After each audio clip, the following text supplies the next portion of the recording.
Get going. Are we recording? Are we on? I crashed Derek's car. Yes, apparently we are broadcasting and recording. Action! Welcome to the TriStar Dorms podcast. Welcome to the TriStar Dorms podcast. This is our first podcast. So, my name is Robbie Stein. I am the founder and Chief Executive Officer of the TriStar Dorms. Here is my sidekick, Nate Oses, aka Nate Get Money Oses, aka Nate Diaz, aka Bigfoot Silva. Nate has been with us for how long now? 6 months. 6 months. Where are you from, Nathaniel? Boston. Boston. What brought you to TriStar and its dorms? Fun to fighter. Fun to fighter. How so? Blah, blah, blah, blah, blah. Nate, what is your pro record? 0-1. How come? Because I got a bullshit decision. Decisions are tough. Yeah. Especially if you're fighting against a hometown hero. Hometown hero. Robbie, what do you think? Steve Sims takes that fight Thursday? What was your amateur record? 3-2. 3-2. I fought the toughest amateurs out there because I knew I wanted to go professional. So why fight cans if, I hear you.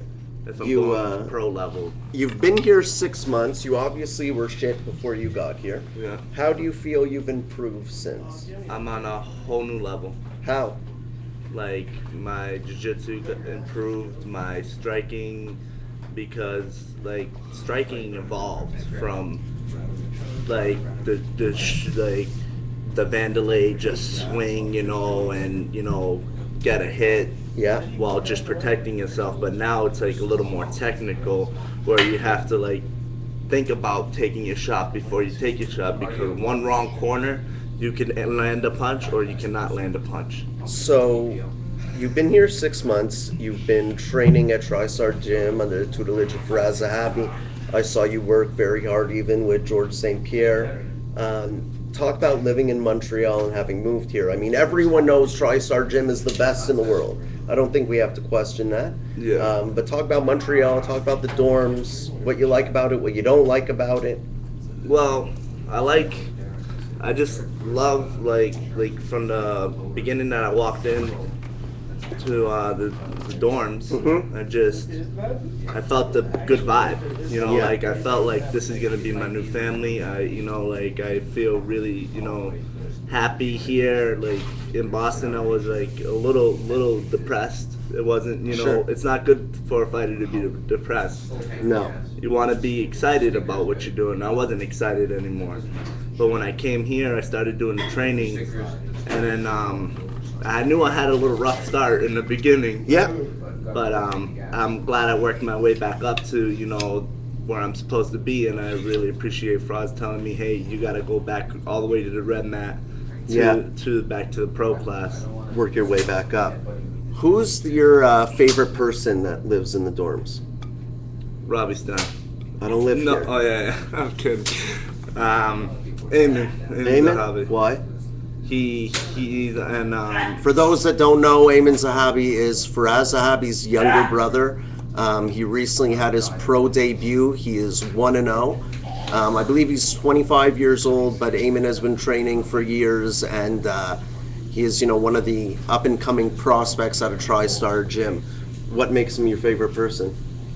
The way if I make a mistake, he corrects me right away. He tells me, Nate, this is what you got to do this better. This is what, you can't do this. You have to do this. Yeah. What's right and wrong, to keep me on the right path, because I sort of need that, Sure. A little guidance. Yeah. Absolutely. And I also like Derek Parker.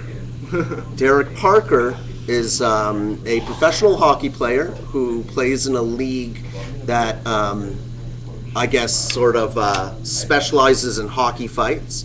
I think he said he's had over 300 hockey fights or something like that. Derek has also fought pro. I believe he fought for Instinct MMA. He's fought for MFC. He's a light heavyweight. Yeah? Yeah. And Derek's an all-around good guy. So Nate, listen, we're going to welcome our first guest, and we're going to ask them some questions about the dorms, about mixed martial arts, and about their life in general.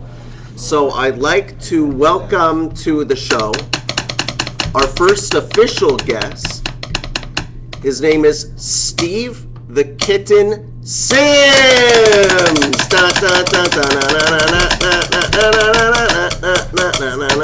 Everyone has to do it if you want to stay here.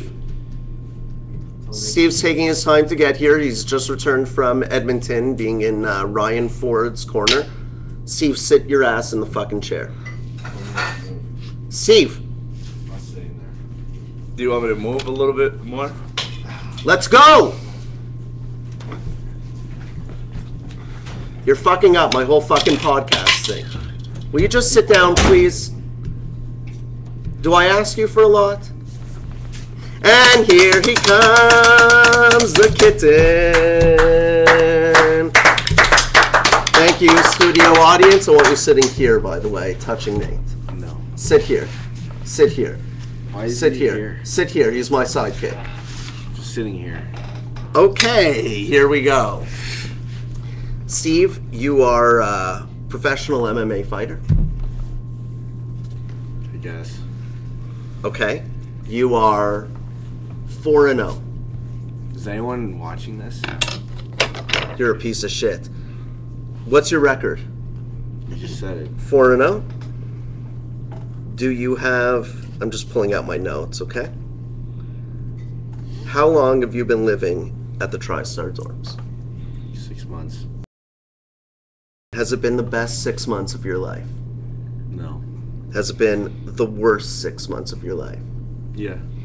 How come? I don't know. Ah, fuck. I don't feel like doing this. So, Steve, in your third matchup, you faced a fighter by the name of Luke Nadeau. Now, we've had a lot of callers call in wanting to know, how tough was that fight?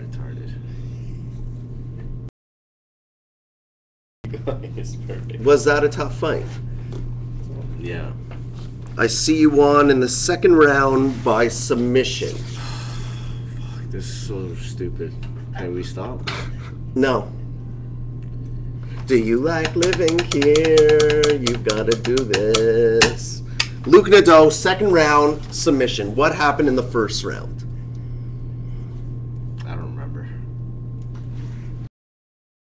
It's going great. It's going great. Steve will actually be trying out for Tough Canada towards the end of the year. He's really good at interviews, so for those watching, please tweet at Dana White regarding Steve Sims. No one's watching this. Steve, let's talk seriously for a second. How old are you? I'm old. You're 29, or did you turn 30? 29. You're 29. When did you start? When was your first professional fight? A while ago. January 24th, 2009. Over 4 years ago. You are currently averaging 1 pro fight a year. It's pretty sweet. On this trajectory, at what age do you believe you can enter the big leagues? Never. Hopefully, quit by the time that happens. So I imagine, given the confidence you gave in that answer, that your career earnings so far are enough to create a nice nest egg. Yeah. Okay. Well, you know, you're more fortunate than most fighters. Steve, what's it like living with Nate Oses? Nate, get money Oses? Do you know him? Yeah. He's sitting next to you. Yeah, I know. Is he your friend? Better than Muhammad.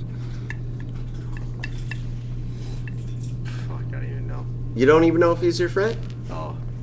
No, if he's better than Muhammad. Oh, am I your friend? Sometimes. How come? Why not all the time? You just came back from cornering Ryan Ford in Edmonton.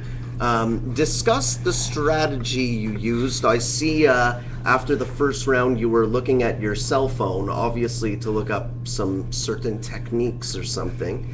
You've obviously mastered the corner. I know you've cornered Dennis Kang in Japan. Where else did you corner? What? You cornered Dennis in Japan. Yeah. Where else did you corner? Korea. Korea. Oh, speaking of which, you're half Korean, correct? How did you feel, training with George and being at TriStar Gym? How did you feel about the little bit of controversy with the Japanese Rising Sun logo on his gi? I don't care. Okay, that's great. You make your people proud. Is your favorite fighter the Korean Zombie? No. Is your favorite fighter Ben Henderson? No. I know you've said your favorite fighter is Ben Henderson. When did I say that? You've said that before. Being at Okay, sure. 155, if you had to fight Ben Henderson, would you? No. You wouldn't fight him, even if it was a title match for millions of dollars. Is that because you share a Korean heritage? Yeah. It's sort of weird because he's half Korean and you're half Korean, yet you guys look nothing alike. Yeah. That's How did weird. that happen? I don't know. You have a twin brother named Barry, correct? Yeah. What does Barry do for a living? I don't know. Barry's a firefighter. You've taken the firefighter's exam for Ontario how many times now? I don't know, a bunch. A bunch. More than two? Mhm. Or two? More than two. More than two. How proud are your parents? I'm probably pretty disappointed. You think so? You're an unsuccessful For sure. MMA fighter. Yeah. You've never managed to pass a fireman's exam, yet your I've stepfather... Oh, you've passed, so how come you haven't gotten a job? I don't know. Maybe because you act like an asshole in interviews. You ever thought of that? So maybe you could look at this like Fuck, I'm practice. Shit, I would hire him. I like Steve's attitude. Nate, I'd like you to ask Steve a question, please. Gone. Yeah, let's go. Steve. All right, that was our first segment. Nate, what do you think, Steve? Well, he has a very interesting personality. Yeah, is he nice to you or mean to you? Well, he could be mean at sometimes, but you know what I mean. It's like a big brother thing to do. I'm used to it. My big brother's like pretty much like the same way. It's like, Right. Hey, I was like, hey, you want to play, Hot Wheels when I was younger? He'll be like, fuck off, Yeah. Go to your fucking room. Do you like Hot Wheels? I like Hot Wheels when I was younger. Yeah. Do you still play with them? If I had a Hot Wheel, like my mind is like a child, so like I think I'll play with a Hot Wheel. Okay. You also fight at 155 pounds, correct? Yes. Now, let's say 10 years from now, would you and Steve are both in the UFC, competing, trying to improve your lives financially and, fame and whatnot. Would you fight Steve? No. Do you think he would answer the same way? I don't believe. I think he'll take it. You think he depending- would fight you? So let's say he said, yes, I'll fight Nate Oses, and you were told, Nate, if you don't accept the fight, we're cutting you.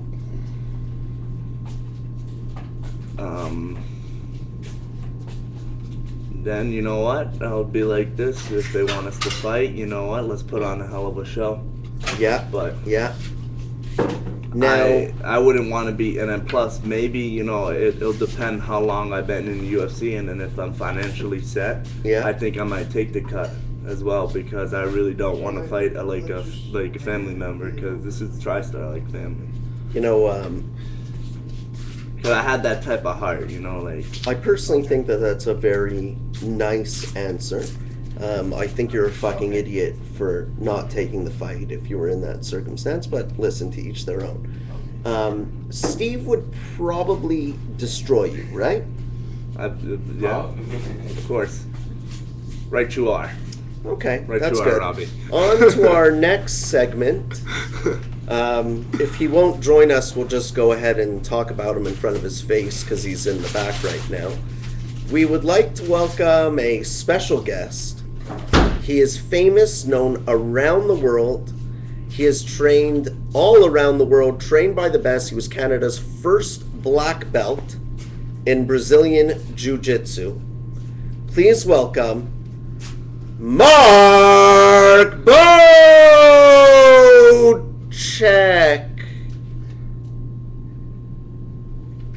Gonna join us, Mark?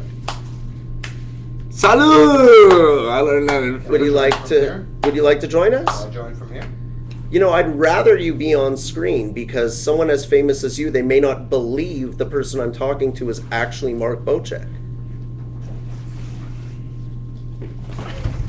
TriStar Dorms Podcast. TriStar Dorms Podcast. Stop.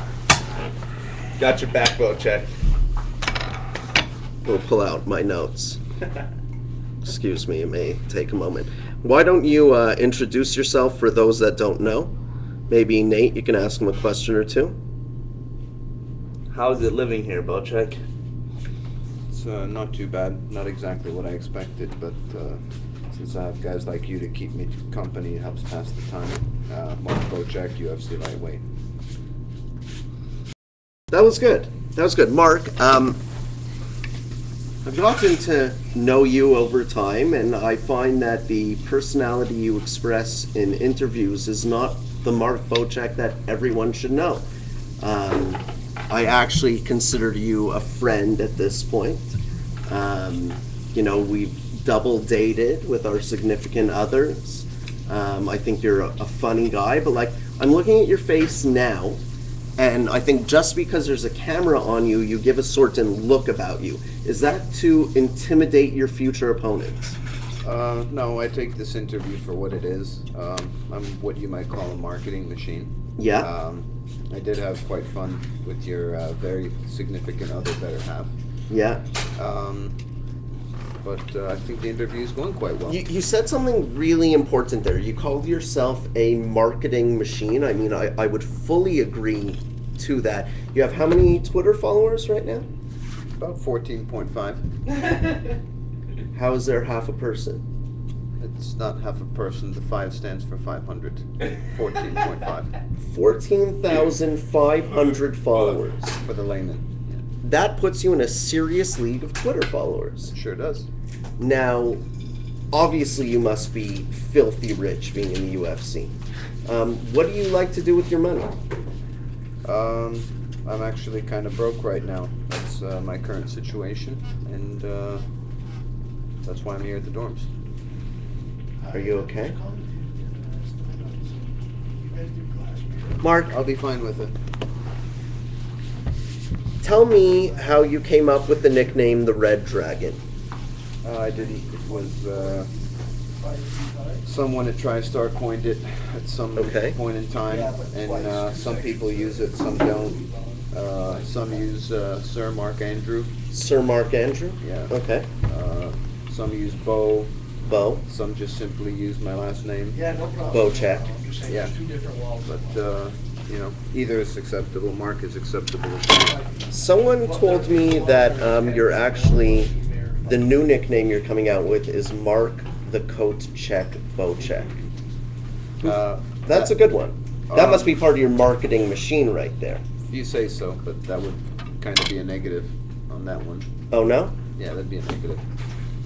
You know what's interesting about our panel of guests and my sidekick this morning is you all fight at 155 pounds. Yes. What's also interesting, I find, is you and the guest we just had, Steve Sims, have a very significant, interesting, unique strategy when it comes to fighting. You like to take it slow, give the guy a big hug, lay him down to ground, go to bed, and just hug him as long as you can. That strategy seems to work. I know you've suffered a few setbacks in your career, but how do you see that strategy taking you to the next level? Well, I mean, that's fighting. You can't win them all, but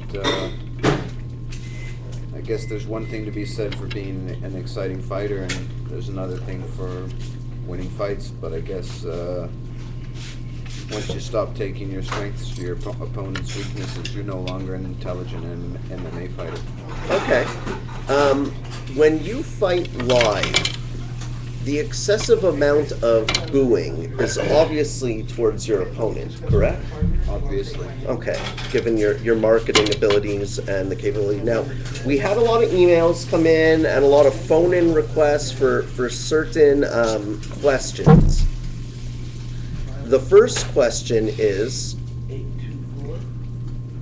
you once fought You can't John tell who's Manlow at listening. King of the Can you Cage. tell? No. That's correct. You won by There's no way first there's more round than one submission person listening. armbar and put you at 3-0. Okay. Did you think What's you the had the bad thing? world on your Oh, shoulders? there's 5 people listening. No, I didn't think I had the world on my shoulders, but I was feeling quite good about myself since he had a vast experience advantage over me, and it was pretty much the first time I fought an American, or outsider, if you want to put it that way. I noticed that several of your fights, in fact, not until your, I believe it was your 13th fight did you fight in your home province. Okay, you might be right. I'm not exactly come? sure. Well, I don't know exactly why.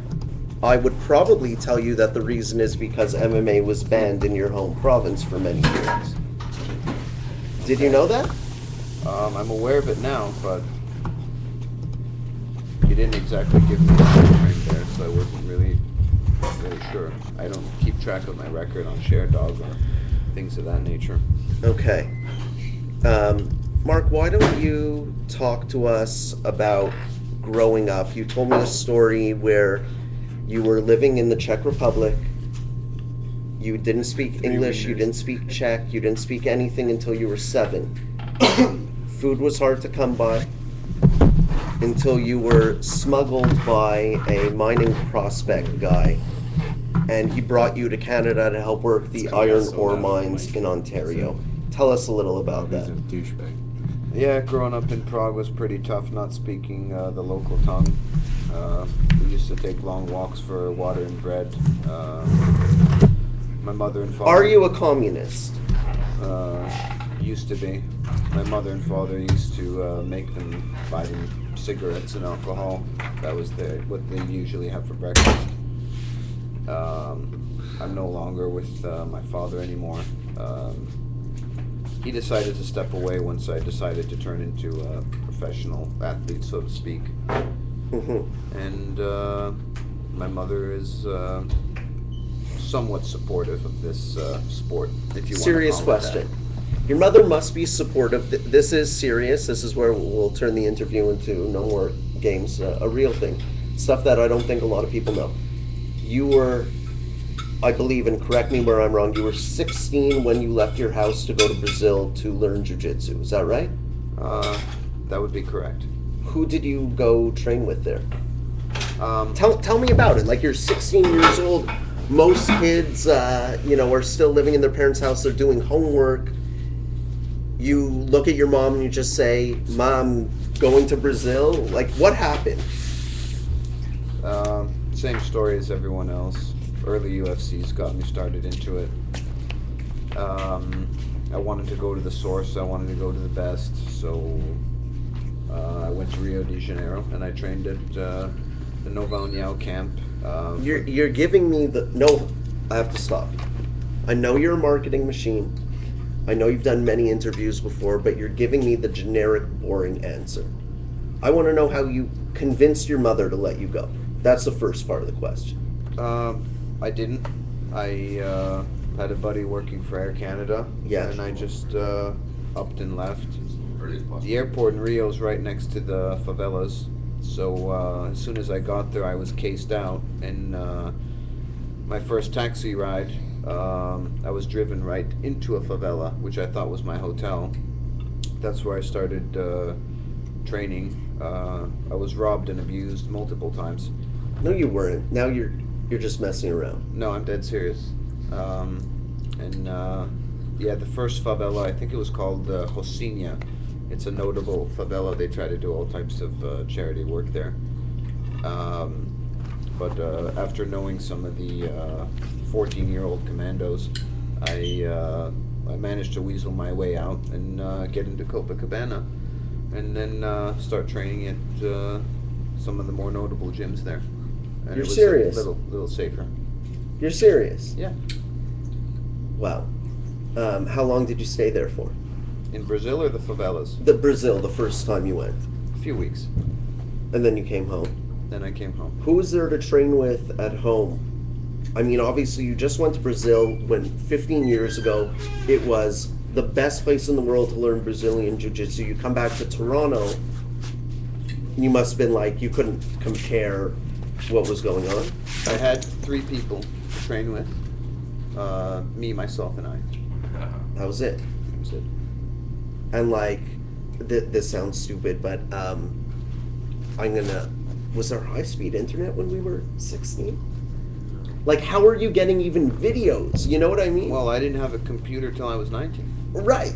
So how were you able to take in so much in 2-3 weeks to be able to come home and continue to expand on it? Well, just before Betamax was discontinued, I started using VHS. I actually even had a dual deck VHS so I could borrow videotapes and then watch them and record them at the same time and have a copy for myself. I'm more of a... I was far ahead of my time. I was going to say, like, I'm more of a new era fan of MMA. Like, if you had told me this story, I would say bullshit, because I wouldn't even believe that you would have been able to find a VHS of Brazilian Jiu-Jitsu. Well, I have a library full if you don't believe me. Really? So you're in Brazil, 2-3 weeks, you come back home. Where was your next traveling? What was your next step? You know what? How many years did it take from then to get your black belt? 5. 5. And you are the first Canadian-born person to receive a black belt in Brazilian Jiu-Jitsu, that's right? I'm not sure if that's 100% accurate, but I would definitely say the first legitimate Canadian BJJ black belt. I'm going to go off top. Why legitimate? What's legitimate and illegitimate to you? Illegitimate would be someone who wears a black belt and doesn't really deserve it. And legitimate would be someone who actually is trained with elite competitors and competed at an elite level. Your black belt is from who? Andre Pederneiras. Okay, you know I don't know very much about like the lineage and stuff like that. Have you ever heard of BJ Penn and Jose Aldo? Of course. Same guy, same team. Oh, is that right? That's right. Do you still remain in contact with him? No, I don't. How come? They're in Brazil. I'm here. Was there a it's just- falling out though? There or- wasn't a falling out. It's just, better if you're Brazilian, let's say. Right. Just like I'd feel more comfortable with you if I was Jewish. True. And if my hair was redder, we'd really be more comfortable together. Then we could really Bond. I tease you a lot, but on a serious note, I mean, I don't think anyone could really... G'd up. Our sponsor, G'd Up. I don't think anyone can really argue the fact that you're amongst the best grapplers in MMA. You can be modest all you want. I'm not necessarily saying you're number 1. I'm not necessarily saying you're number 10. You are with probably the top 10 grapplers in the UFC. With all due respect, there's obviously been a weakness in your game. I don't think you were ever a commanding striker. You're 16, you say, I want to do mixed martial arts, I want to be taught by the best, you go to Brazil. Looking back on the last 15 years, how come you never pursued or tried as hard to achieve in other fields? I mean, your wrestling, your Brazilian Jiu-Jitsu is one of the tops. People should be so lucky to have that skill. But you hit like a bitch. How come you never didn't? Why did you never go to Thailand or to Holland? Well, when you're trying to get really good at something, Mr. Stein, Yeah. it's really hard to do that and be elite on a competition circuit if you're not dedicating all your time to it. Just like if you're not dedicating all your time to bullshit, you're not going to be as good at it either. Are you insinuating something? Or? No, not at all. Okay, fair enough. Now, you're 31. You fought some of the best fighters in your division. You fought Ben Henderson. You fought Frankie Edgar. Who else did you fight? Yeah, a couple other guys. A couple other guys. Mac Danzig, you did not well against. Jim Miller, I think you lost against, and more recently, Rafael Dos Anjos, you lost against. Can't win them all. No, you definitely can. Some people can. You're at a point in your career Glad no now. one's watching this. I know you had a hard time after your last loss. You're not ashamed to admit that, right? I wasn't crazy about it. Yeah. And I think something that people don't know about Mark, I think you take this sport extremely seriously. I think there are people who make it a career but sort of have other things in their life. I think the one thing that is a constant in your life for a long time has been mixed martial arts. I think you take it to heart. I also think you have a lot of pressure from friends and family to succeed. I know that... You put a lot of pressure on me. When Me? I compete, yeah. You really feel that? I always like to do well for you. Well, okay. You have disappointed me recently, but... Sorry about that. You're back at TriStar. You're back at TriStar Dorms. Tell us what you are working on while you're here. No, you know what? I want you to tell them what you told me yesterday about the training just for a fight camp versus training year-round. Do you really want to hear that again? I do, because I think it's important. It's something that you only realized recently. And I think, if a young guy, if a 16-year-old MMA fan or a 16-year-old Mark Bocek is out there, taking advice from you is a big thing. They should know now how you need to train and how, you can succeed. I wouldn't say it's something I realized. I think it's something I thought I could get by on. And the topic we're talking about is preparation for fights. So there's a big difference in going from zero and doing a 6-week camp and trying to fight a top 10 guy in the world versus training all year round to fight the best in the world. That might get you by against fighters or leagues that aren't very notable or very known, but not against the top guys. So Your last my fight, approach, did you just do a 6-week camp, or were you... basically, yeah. It wasn't enough, obviously. So that's why I've changed things around, not just in the duration of training in my camps, but the approach to training itself and the approach to striking as well. I'm doing a lot more striking private lessons and trying to be as complete and balanced as possible. Now, you've told me that, you probably want to only get back in July. That's about accurate, yeah. Yeah, you're sort of like, you want to, up your game. Yeah, I want time for improvement. I want to put more tools in the toolkit. I hear you. Now, It's gonna be dangerous. Putting tools in the toolkit. you, as we mentioned before, you're a submission specialist. All your wins have come either via submission or decision. Or TKO. Except for your pro debut, Mark Colangelo, February 28th, 2004, in Montreal, Quebec. Yeah. TKO after the first round. Bring us back to that night. Do you really want to know? Tell me everything. Jesus Christ.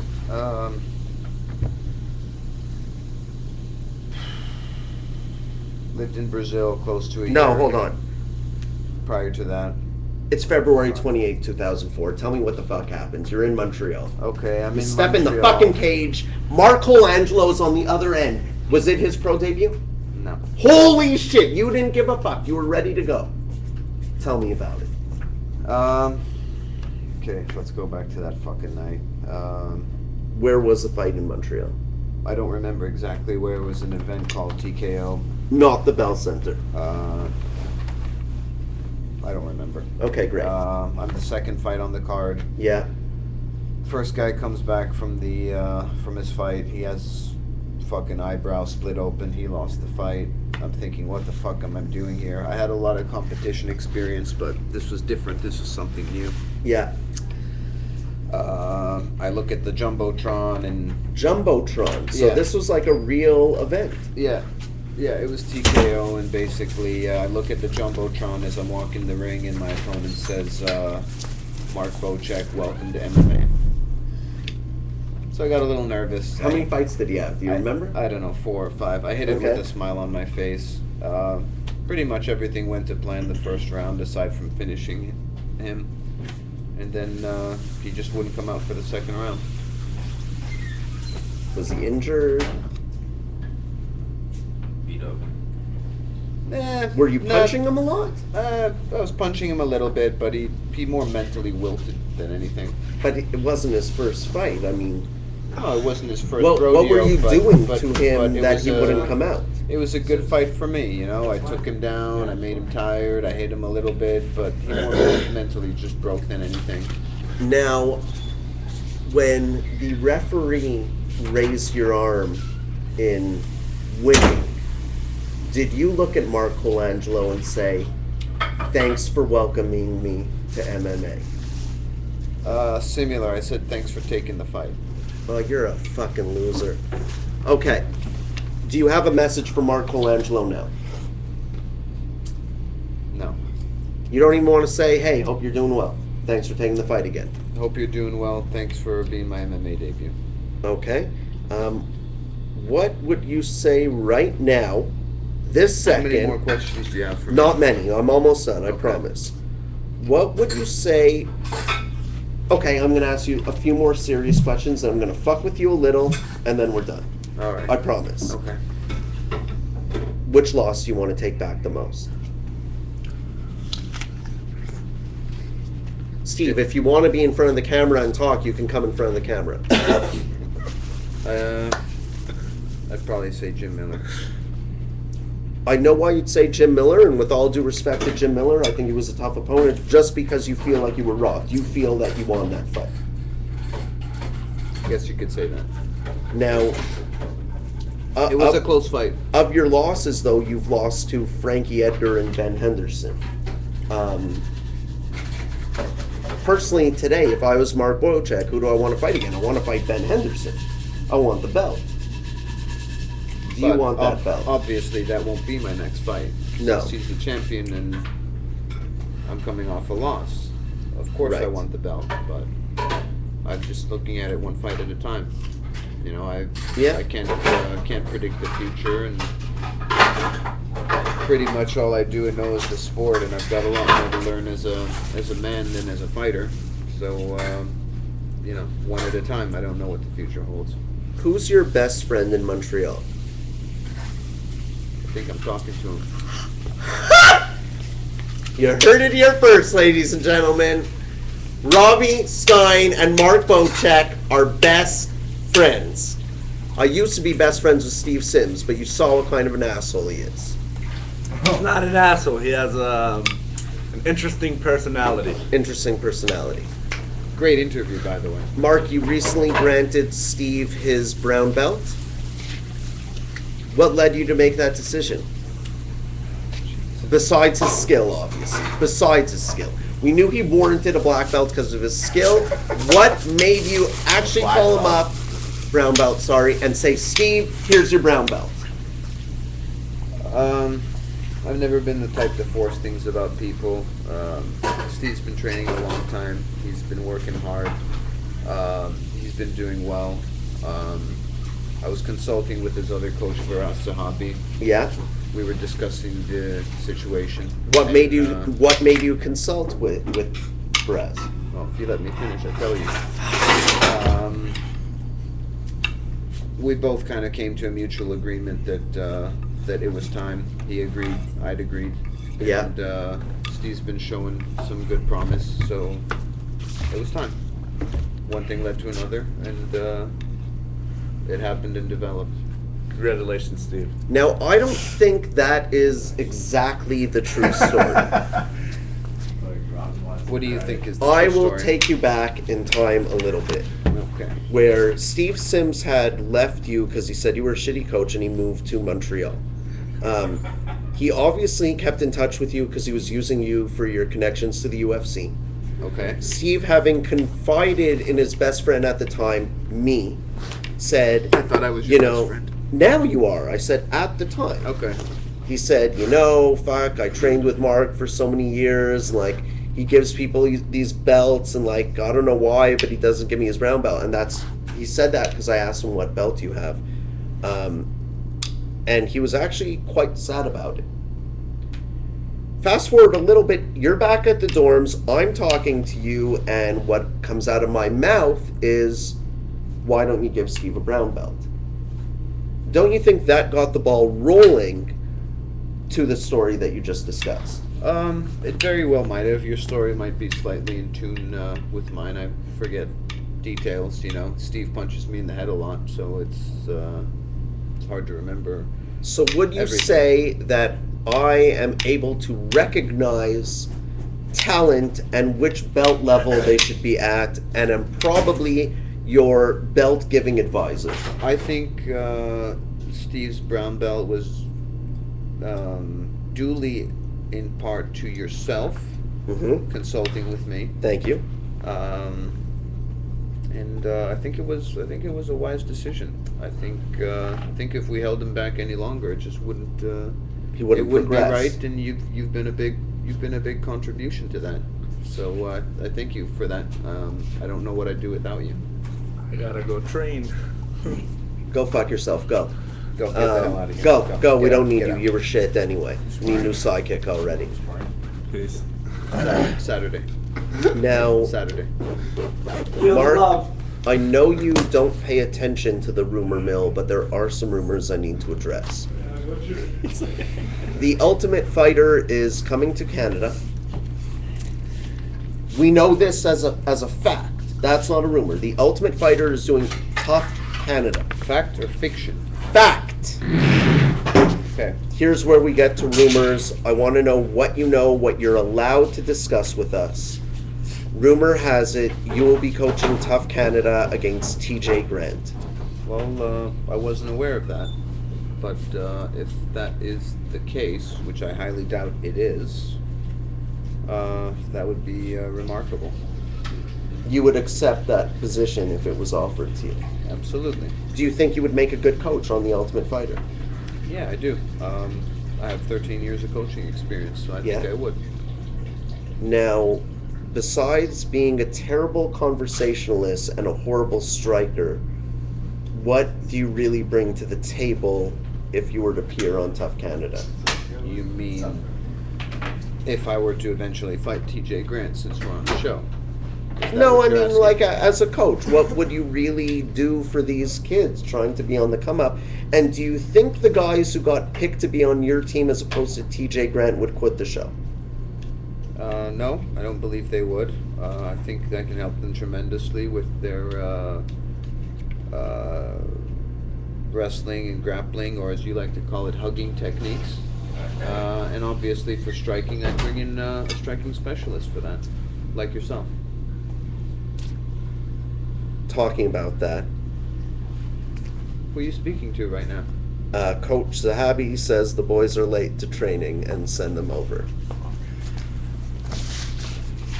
Mark, Final question? 2 more. That's it. 2 more or a couple more? A couple more. Couple or few more? A few. Quite a few. Thought so.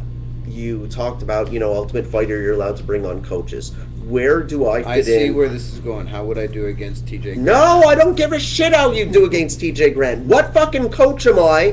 What's my specialty? Tell the fucking world. Well, you'll obviously be the nutritionist and strength and conditioning guy. You can help them, smoke cigarettes. You can help with their post-weigh-in recovery protocols. Caffeine protocols are quite vast in Olympics, and with all your Coca-Cola drinking, you might be able to help there. Sponsored by Coca-Cola. You'll be able to help with Stop drinking Coke? You drank it?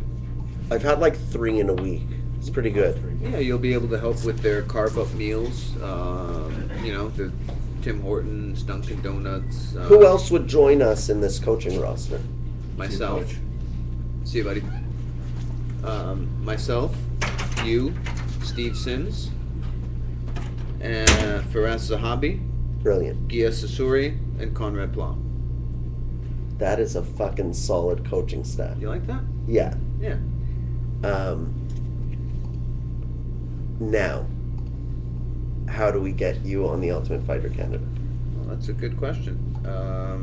Everyone out there, I want you to Twitter, I want you to Facebook, I want you to Pinterest, I want you to Google Plus, MySpace, LinkedIn. Instagram, LinkedIn, Tumblr, YFrog. YFrog, Mark Bocek being a coach on Tough Canada. He just called out TJ Grant. You heard him. He said he's going to kick TJ's ass. Canada versus Canada, 155. He thinks he can ruin it. TJ, if you're out there, I want you also to get your fans. Tell them, Tough Canada, Bocek, Grant, 155ers exploding in the middle of the cage, coaching, fighting, representing stuff. Fewer words have never been spoken. Mark, you are an honorable man, a handsome man, an intelligent man, I aim to please. a skilled martial artist. I want to thank you for being my first guest. Thought it was your second or third, but Well, no, okay. Sims and Nate don't really count. Okay. I hope you will join me again. Are there any sponsors you would like to thank? Now is your chance. Yeah, I'd like to thank my my main sponsor at Eagle Group. He can be found on Twitter, aka Robbie Stein. TriStar Dorms, Yeah. for the layman. Yeah. And Majors Pharmacy. Majors Pharmacy, they've been with you a long time. Yeah, and They deserve a real I shout won't out. forget. I won't forget Fear the Fighter. Fear the Fighter, beautiful shirts, great design, love them. Remember, G'd up. Did I say Majors Pharmacy? You I don't said know if I said Majors. Majors Pharmacy. Majors. Shake Weight has been a big one of mine as well. Oh, really? Yeah, I use it in between sessions. I see that even though you are sponsored by them, you have not been using the Propecia. Looks can be deceiving, but that's mostly due to the fact that I have just started. Okay, It because takes time. truly your hairline's like back here. Well, it's not receding, but I'm getting a little thinness No. in the crown area. What if I just lift that up like that? That's And still, show it's a little little- thin. It's a little thin, but thinning, it's thinning. Propecia will do its thing. It's thinning. If you fought at heavyweight, who would you call out right now?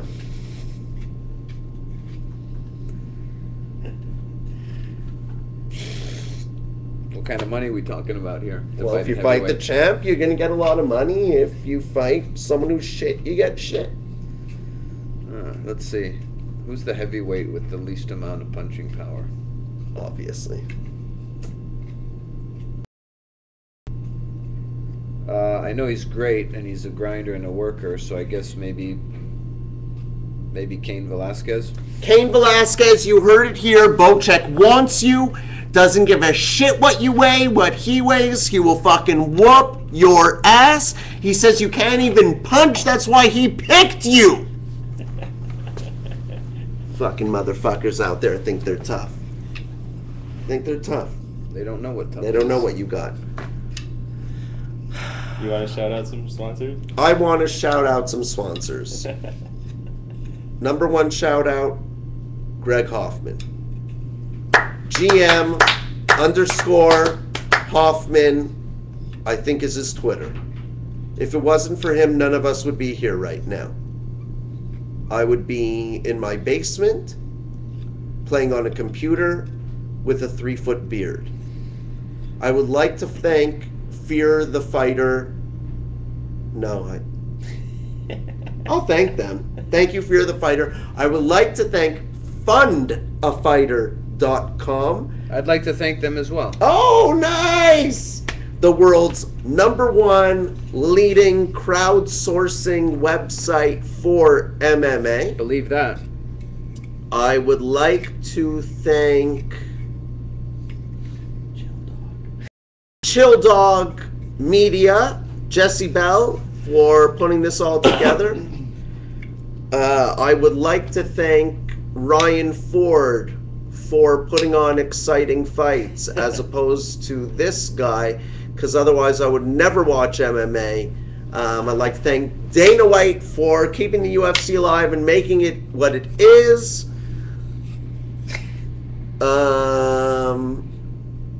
I will always and need to thank my mother. I love her. She's a great woman. Is she My dead? no, my father's dead. Okay. My wife, Lauren, is fantastic. My son, Gotta be David. for putting My up with daughter, Callie. Our child-to-be, who should be delivered probably within the next 2 weeks. I'd like to thank Will Romero for being the best-looking guy to ever enter the dorms. I'd like to thank Sony PlayStation for making Call of Duty, or making the device that plays Call of Duty, because I like that game. That would be a PS3. PS3. If you need any help speeding up the birthing process, I can. I know. Thank you for listening. TriStar Dorms Podcast. TriStar Dorms Podcast. TriStar Dorms Podcast. I'm out. I'll Heimlich maneuver Lauren for you to speed that up.